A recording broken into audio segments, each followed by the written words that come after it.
The collaboration with the group OSCO kind of went on the wayside, and I just kind of continued to do my my artwork in my studio. In fact, I moved out of the Transient Hotel and got a studio on Spring Street where the glass table meets all the time. And it's kind of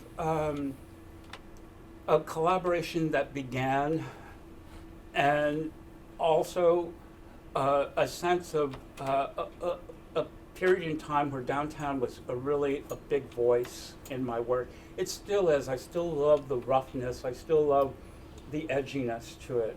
And Gail comes from Topanga Canyon scene, which has its own bohemian. Yeah. She comes from the hippie side.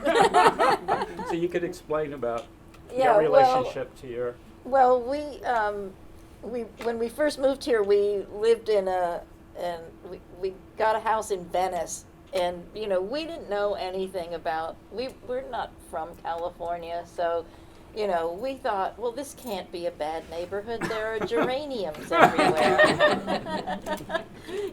So we got this house, we moved in, and then like every day we lived there, 3 years or something, and every day for 3 years somebody threatened to kill one of us. As soon as we walked out the door.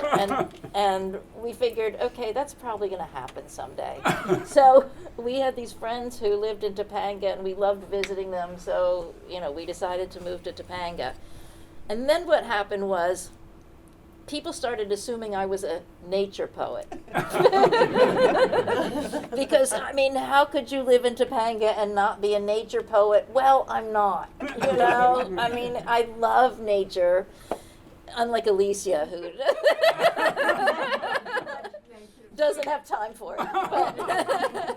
But I love it, but it just doesn't work into my writing all that often. Right. I just don't get inspired by it to write. I'm much more interested in language and, ideas and wordplay and stuff that happens on the page, and Gronk's art. And so there was, somebody did an article in Cultural Weekly about me and said, oh, Gail Wronsky, the nature poet from Topanga.